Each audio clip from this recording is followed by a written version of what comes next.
ఖచ్చితంగా మళ్ళీ అందులో వెరిఫై చేయాల్సి వస్తుంది. దయచేసి మనం నా పేరు assistant returning officer Bodhan assembly నియోజకవర్గం.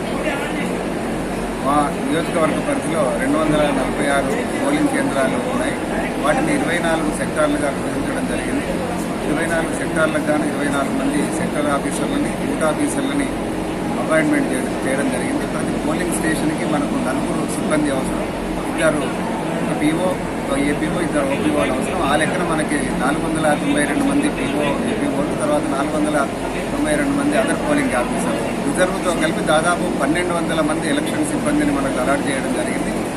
డిస్ట్రిబ్యూషన్ ఇప్పుడే కంప్లీట్ అయిపోయింది. అన్ని పోల్ పార్టీస్ అన్ని కూడా బయలుదేరాయి. కొద్దిసేపట్లో వాళ్ళ పోలింగ్ కేంద్రాలకు వాళ్ళు తీసుకురావడం జరుగుతుంది. పోలింగ్ కేంద్రాల్లో కూడా మనం మండల స్థాయి అధికారుల ద్వారా, ఎంపీడీఓలు, తహసీల్దార్ల ద్వారా వారికి కావాల్సినటువంటి కూడా ఏర్పాటు చేయడం జరిగింది. రేపు ఉదయం పోలింగ్ 7 గంటల నుండి సాయంత్రం 6 గంటల వరకు కూడా జరుగుతుంది.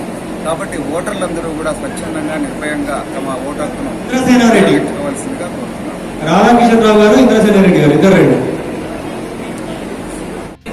బోధన నియోజకవర్గ పరిధిలో మొత్తం 246 పోలింగ్ కేంద్రాలున్నాయి.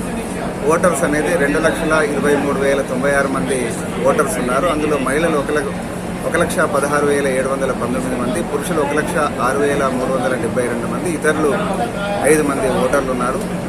మన హోమ్ ఓటింగ్ కోసం అర్హులుగా 234 మంది వాళ్ళను మనం గుర్తించడం జరిగింది. అందులో 2 డేస్ హోమ్ విజిట్ కార్యక్రమం జరిగింది. ఫైనల్గా లేని వాళ్ళ కోసం 3వ రోజు కూడా విజిట్ చేశాము. అందులో మొత్తం 223 మంది తమ ఓటు హక్కును వినియోగించుకున్నారు.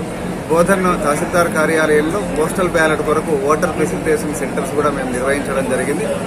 అందులో 3వ తారీఖు నుండి 10వ తారీఖు వరకు కూడా మేము అవకాశం కల్పించడం జరిగింది ఎలక్షన్ కమిషన్ ఆదేశాల మేరకు.